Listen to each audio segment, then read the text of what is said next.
I'm Andy Mack, now here in the anchor chair, and we have some major breaking news out of Tucson, Arizona, in the disappearance of Nancy Guthrie. Still no suspects or people of interest in this case, but Pima County coming out and saying they have cleared Savannah Guthrie, the Guthrie siblings, as well as their spouses in this investigation. I want to put this up here from Pima County Sheriff's statement from Chris Nanos on this investigation, saying, quote, to be clear, the Guthrie family, to include all siblings and spouses, have been cleared as possible suspects in this case. The family has been nothing but cooperative and gracious, and our victims in this case. To suggest otherwise is not only wrong, it is cruel. The Guthrie family are victims, plain and simple. Please, I am begging you, the media, to honor your profession and report with some sense of compassion and professionalism. So some big news. Savannah Guthrie siblings, we've seen them in several videos, including their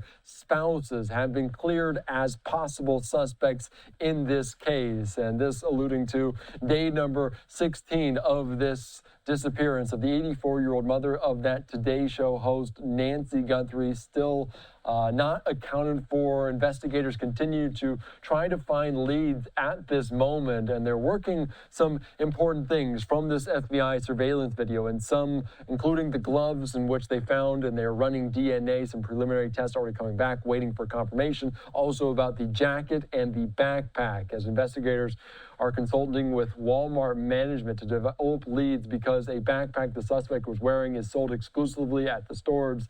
Nancy Guthrie was last seen in her Arizona home on January 31st, was reported missing the following day. Authorities say her blood was found on the porch. Ransom notes were apparently sent to news outlets, but two deadlines for paying those had passed. The Federal Bureau of Investigation releasing surveillance video of a masked person wearing a handgun holster outside the Guthrie's front door in Tucson the night she vanished.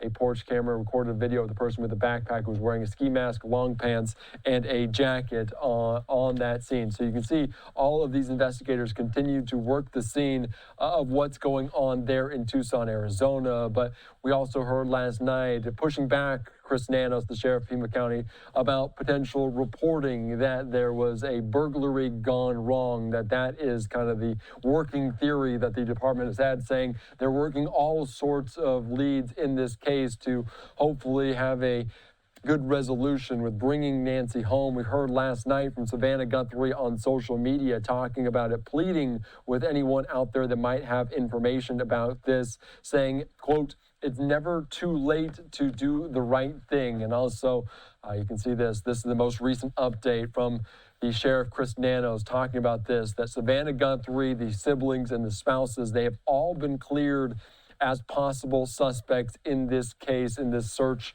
for Nancy Guthrie. So some big news developing here, and we're continuing to dive into it. Any little bits and pieces that come out of this Catalina Foothills neighborhood. We're going to be speaking later on today with our Fox 10 team there down on the ground. But for more on where this investigation stands more than 2 weeks into the disappearance of Nancy Guthrie, let's take you out to this report.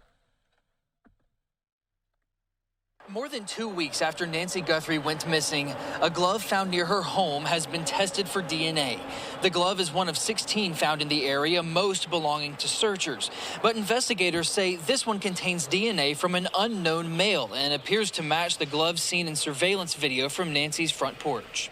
Most crime scene gloves are going to hit you right here. That's not the case here. So I think we're on to something. The DNA profile will go to a national database known as CODIS to see if there is a match among more than 19 million offenders. If not, experts say it could be put through a genealogy database to identify possible relatives of the individual. You're going to do your best to at least eliminate some innocent reason why that DNA is there. Without that, at least it could give you potential leads to move on moving forward. Meanwhile, TMZ says it's received a fourth email from the person claiming to know who kidnapped Nancy Guthrie. They're once again demanding $50,000 in Bitcoin up front, writing, quote, I know what I saw 5 days ago south of the border, and I was told to shut up, so I know who he is, and that was definitely Nancy with them, end quote.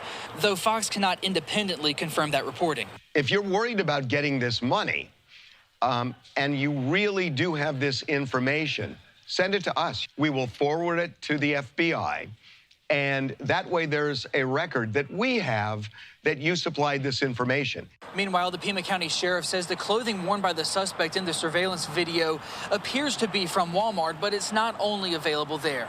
In Tucson, Arizona, Asher Red, Fox News. All right, thank you so much. They're trying to piece together these gloves, DNA, potentially evidence, as well as some of the attire, what this individual was wearing on this FBI surveillance video. And as noted by Pima County Sheriff, just within the last 10 minutes or so, that Savannah Guthrie, the siblings of the Guthrie family, as well as the spouses, they have all been cleared as possible suspects in this case by law enforcement. And last night, Savannah Guthrie, the Today Show host, released yet another video saying, quote, "It's never too late to do the right thing," a plea to a potential abductor out there. Let's listen into this from late Sunday evening. I wanted to come on, and it's been 2 weeks since our mom was taken, and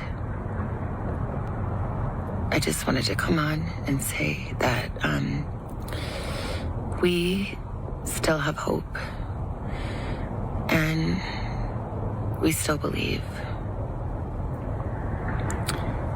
And I wanted to say to whoever has her or knows where she is that it's never too late. And you're not lost or alone. And it is never too late to do the right thing. And we are here. We believe. And we believe in the essential goodness of every human being. And it's never too late.